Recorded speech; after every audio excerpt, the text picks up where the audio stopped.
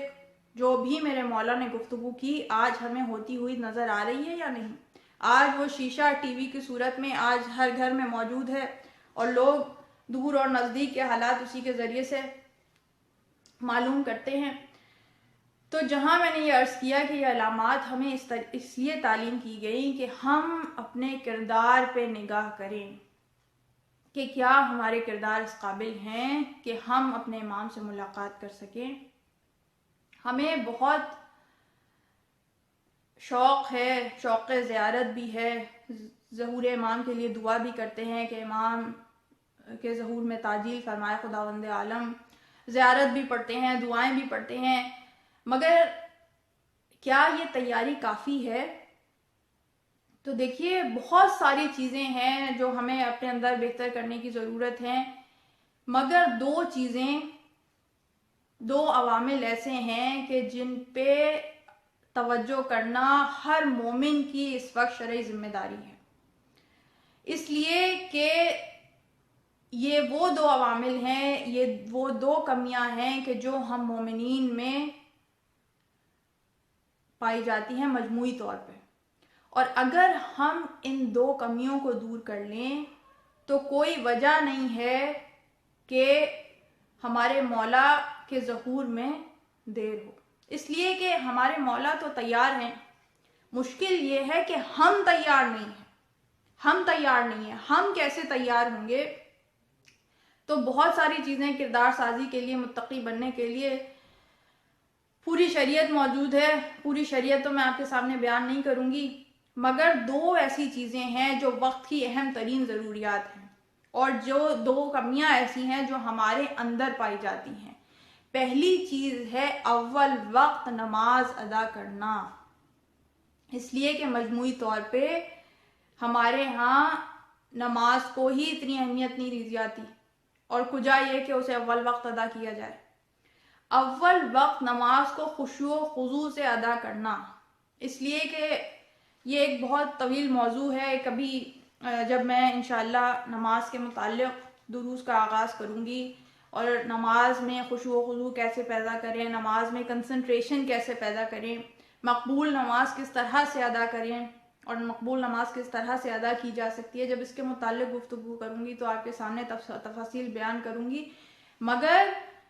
مختصراً یہ خلاصہ یہ کہ اول وقت نماز پڑھنے سے جہاں آپ کو نماز کی روح حاصل ہوتی ہے، وہیں اول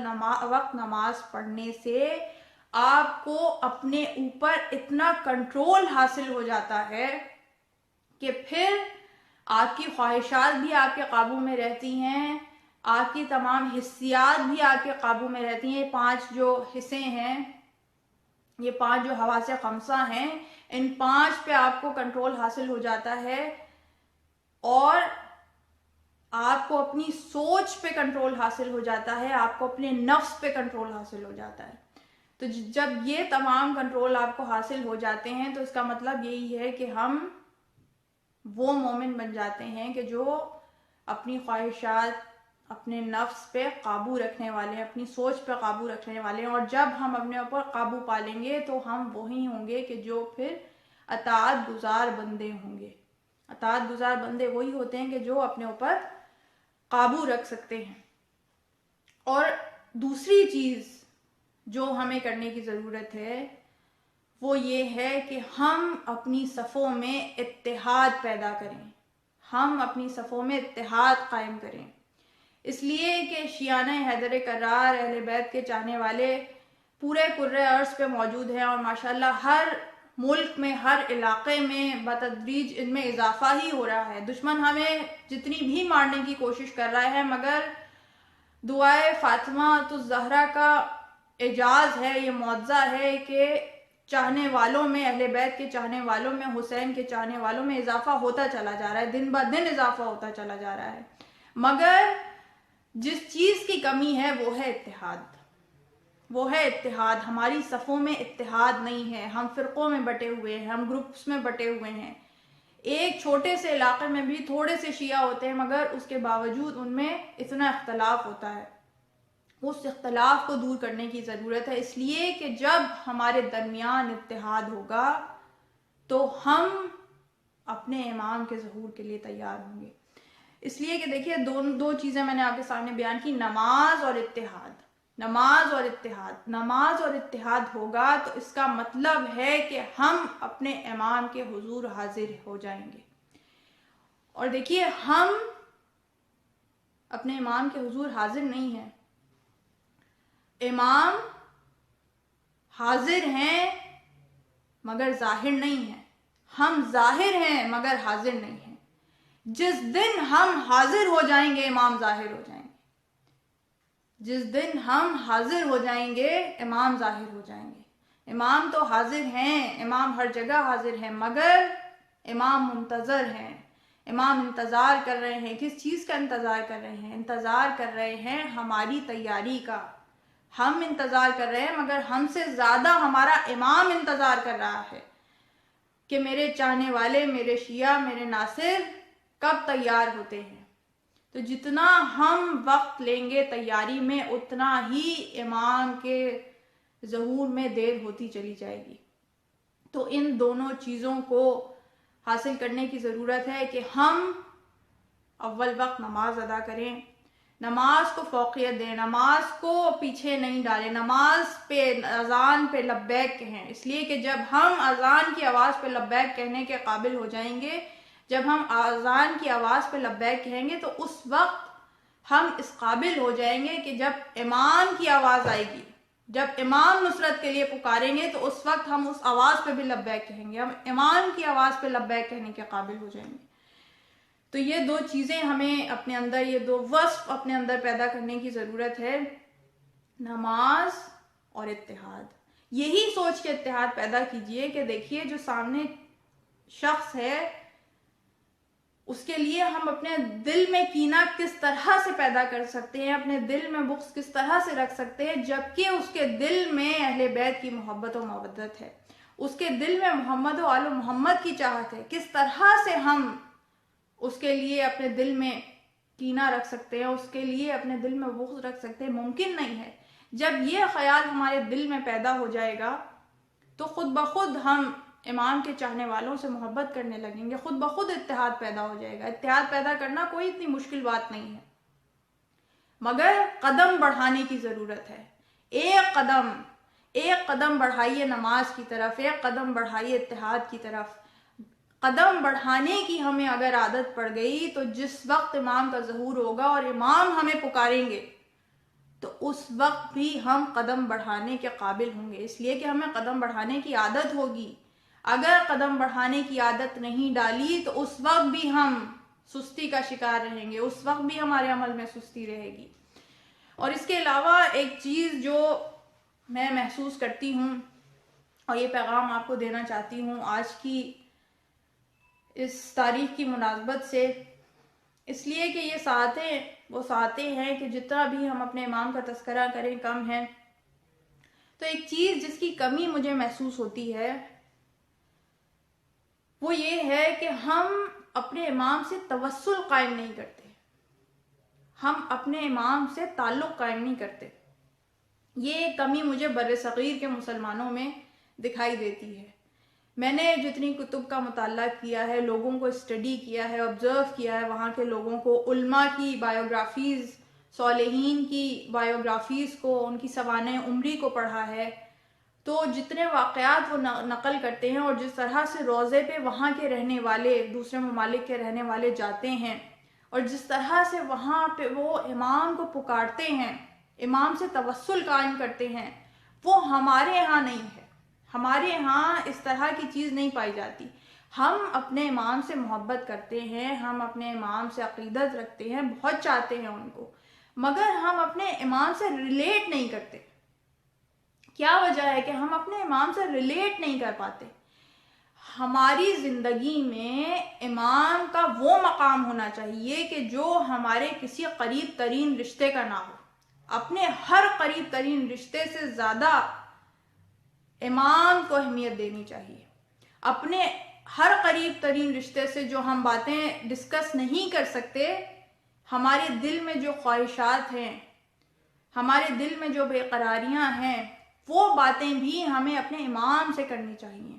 امام سے بات کرنے کی عادت ڈالیے۔ کچھ وقت، کچھ لمحے اپنے دن میں ایسے نکالیں کہ ایک کونے میں، بہتر ہے مصلی پہ بیٹھیں، یا مصلی پہ نہیں بیٹھ سکتے تو کسی کونے میں، کسی گوشہ تنہائی میں بیٹھ کے اپنی باتیں، اندر کی اندرونی جذبات، اندرونی باتیں، اندرونی خواہشات وہ امام سے کریں۔ آپ کی زندگی کے گولز کیا ہیں؟ آپ اپنی زندگی میں کیا حاصل کرنا چاہتے ہیں؟ کیسا کردار پانا چاہتے ہیں؟ کیسے انسان بننا چاہتے ہیں؟ کون سی اچھائیاں ہیں جو آپ اپنے اندر پیدا کرنا چاہتے ہیں؟ کون سی برائیاں ہیں جو آپ اپنے اندر سے مٹانا چاہتے ہیں؟ آپ اپنے امام سے کتنی محبت کرتے ہیں؟ کبھی ہم نے اپنے امام کو بتایا ہی نہیں کہ ہم ان سے کتنی محبت کرتے ہیں، ہم کتنا تڑپتے ہیں ان کے لیے، ہم کتنا چاہتے ہیں کہ امام ہمارے روبرو آ جائے۔ ہماری کتنی خواہش ہے کہ بس ایک مرتبہ زندگی میں امام سے ملاقات ہو جائے۔ کتنی خواہش ہے کہ ایک مرتبہ امام کی خدمت میں پہنچ جائیں، ایک مرتبہ ان کے چہرے کی زیارت کر لیں۔ کبھی ہم نے اپنے امام کو یہ بتایا ہی نہیں۔ تو یہ ایک چیز جو میں محسوس کرتی ہوں کہ ہمیں ضرورت ہے کہ ہم اپنے امام سے توسل قائم کریں، ہم اپنے امام سے تعلق قائم کریں، ہم اپنے امام سے ریلیٹ کریں۔ اور یہ جو عریضہ ہے یہ کیا ہے؟ دراصل امام سے تعلق قائم کرنا ہے۔ اپنی حاجتیں ہم ایک کاغذ پہ لکھ کے عریضہ ڈالتے ہیں، بالکل عریضہ ڈالیے، مگر صرف عریضے تک ہی اس چیز کو محدود نہ رکھیے کہ سال میں ایک رات آئے گی جب آپ کاغذ پہ اپنی خواہشات اور اپنی حاجتیں لکھ کے اور امام کو سپرد کریں گے۔ امام کوئی صرف ایک رات تو ہمارے پاس نہیں آتے، یا فقط ایک رات کے لیے تو ہمارے امام سے تعلق قائم نہیں ہوتا۔ امام تو ہر وقت، ہر لحظہ ہمارے ساتھ ہے۔ کہ ایک عالم نے کہا کہ جو بات ہم اپنی زبان سے کہتے ہیں، اس سے پہلے کہ وہ ہماری زبان سے نکلے اور ہمارے کانوں تک پہنچے، اس سے پہلے ہمارے امام وہ سن لیتے ہیں۔ تو اتنے قریب ہیں ہمارے مولا، اتنے قریب ہیں ہمارے امام، اس کے باوجود ہم امام سے وہ تعلق پیدا نہیں کرتے۔ تو فقط عریضے تک مخصوص نہ رکھیے، عریضہ بھی ڈالیے، اور آج رات سے ہی اس کام کا آغاز کیجیے۔ آج رات سے ہی اس کو اپنی عادت بنائیے کہ اپنے امام سے کچھ وقت کے لیے گفتگو کریں، اپنے امام سے کچھ وقت کے لیے خواہشات اپنی اور بے قراریاں اور بے چینیاں اور مسائل اور جو بھی آپ امام سے کہنا چاہتے ہیں وہ کہیں۔ جس طرح ایک بچہ جب اس کا دل دکھتا ہے، جب کوئی تکلیف پہنچتی ہے، اپنی ماں کی آغوش میں جا کے وہ رو رو کے اپنا حال دل بیان کرتا ہے، اس طرح سے ہمیں اپنے امام سے توسل قائم کرنا چاہیے، اس طرح سے امام کو پکارنا چاہیے۔ یہ انتہائی ضروری ہے۔ اور کسی نے سوال کر کے پوچھا بھی تھا کہ جو ٹینشن ہے آج کل کے دور میں، جو اعصابی تناؤ ہے، جو پریشانیاں ہیں، ان کے لیے کیا حل ہے؟ تو دیکھیے، یہ جو تھیراپی ہے یہ ایک تھیراپی کا درجہ رکھتی ہے، اور آپ آج کل کی سوسائٹیز میں یا ویسٹرن سوسائٹیز میں یا امریکہ، کینیڈا، ویسٹرن کنٹریز میں، آسٹریلیا میں، یہاں پہ دیکھیں لوگ تو میڈیٹیشن کے ذریعے تعلق قائم کرتے ہیں، اپنے اسٹریس کو باہر نکالتے ہیں، اپنی ذہنی جو دباؤ ہے اسے کم کرنے کی کوشش کرتے ہیں۔ ان چیزوں کے ذریعے، ان تھیراپیز کے ذریعے، سائیکیٹرسٹ کے پاس جاتے ہیں، کنسلٹنٹس کے پاس جاتے ہیں، کاؤنسلرز کے پاس جاتے ہیں اور اپنے سٹریس کو کم کرتے ہیں۔ ہمارے پاس تو سب سے بڑا کاؤنسلر موجود ہے، ہمارے پاس تو سب سے بڑا کنسلٹنٹ موجود ہے، ہمارے پاس تو وہ شخصیت موجود ہے کہ وہ ہر انسان کی سائیکالوجی کو سمجھنے والا ہے۔ اور اس کے پاس یہ طاقت بھی ہے، کسی سائیکائٹرسٹ کے پاس، کنسلٹنٹ کے پاس، کاؤنسلر کے پاس یہ طاقت نہیں ہوتی کہ ہم اس کے سامنے اپنی کوئی مشکل پیش کریں تو وہ اس مشکل کو حل کر سکے. یہ تو وہ شخصیت ہیں کہ جن کے پاس یہ طاقت بھی موجود ہے خداوند عالم کی طرف سے عطا کردہ. تو جب اتنا طاقتور کنسلٹنٹ، کاؤنسلر اور اتنی طاقتور شخصیت ہمارے پاس موجود ہے تو ہمیں کہیں اور جانے کی ضرورت کیا ہے؟ مسئلہ یہ ہے کہ ہم نے کبھی ان خطوط پہ سوچا نہیں، ہماری ان خطوط پہ تربیت نہیں ہوئی. ان ملکوں میں جہاں ہم یہ دیکھتے ہیں کہ لوگ اس طرح سے توسل قائم کرتے ہیں امام کے ساتھ، وہاں پہ چونکہ وہ روزے کے نزدیک رہتے ہیں، ان کے شب و روز وہاں پہ گزرتے ہیں، اپنے ماں باپ کو وہ اس طرح سے دیکھتے ہیں کہ وہ امام کے ساتھ اس طرح سے گفتگو کرتے ہیں. جب دل دکھتا ہے امام کو جا کے پکارتے، کوئی تکلیف پہنچاتا ہے روزے پہ پہنچتے اور امام سے جا کے عرض کرتے. اور یہی وجہ ہے کہ ہمیں اتنے واقعات ملتے ہیں وہاں پہ کہ امام سے ملاقات ہوئی، کوئی سے بھی امام ہو، 12 امام جتنے بھی ہیں ان کے جس کے بھی روزے کے نزدیک جو بھی لوگ رہتے ہیں وہاں کے امام سے توسل قائم کرتے ہیں. اور خوابوں میں آ کے ہمیں جبھی تواریخ میں اتنے اور کتابوں میں اتنے واقعات ملتے ہیں کہ جہاں علماء کے واقعات موجود ہیں کہ کس طرح سے ان کے خوابوں میں آ کے اور امام زیارت سے مشرف کرتے ہیں، وہ لوگ زیارت سے شرفیاب ہوتے ہیں اور امام ان کے مسائل کا حل خواب میں آ کے دیتے ہیں، ان کے زخموں پہ مرہم رکھتے ہیں، ان کی دلجوئی کرتے ہیں. تو وہ اسی طرح ہے کہ جب ان کا تعلق پیدا ہوتا ہے، ہم ایک اجنبی کی طرح امام سے محبت کرتے ہیں، ہمیں ایک اپنے کی طرح امام سے محبت کرنی چاہیے. اور جب ہم یہ چیزیں اپنے اندر پیدا کریں گے تو پھر فقط ہمیں عریضے کی ضرورت نہیں رہے گی. جب ہم اپنے لوح دل پہ امام سے ہونے والی گزارشات لکھیں گے تو ہمارے لوح دل پہ جو تحریر گزارشات ہیں وہ امام وہاں سے پڑھا کریں گے. اس لیے کہ دل سے جو بات نکلتی ہے اثر رکھتی ہے، پر نہیں طاقت پرواز مگر رکھتی ہے. تو جب ہمارے دل سے بات نکلے گی، جب ہم دل سے پکاریں گے اپنے امام کو، تو ممکن نہیں ہے کہ امام جواب نہ دیں، ممکن نہیں ہے کہ ہم اپنے امام کو پکاریں اور وہ ہمیں جواب نہ دیں. اور یہی وجہ ہے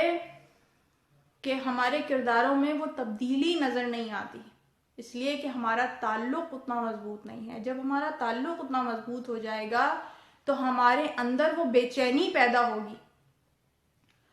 اور اس بے چینی اور بے قراری کے نتیجے میں خود بخود ہم اپنے کردار کے اندر تبدیلی لائیں گے. اور جب ہم اپنے کردار کے اندر تبدیلی لائیں گے تو پھر جب ہم ظہور امام میں تعجیل کے لیے دعا کریں گے تو دعائیں مستجاب ہوں گی. اس لیے کہ اور قوموں میں ایسی عورتیں موجود ہیں،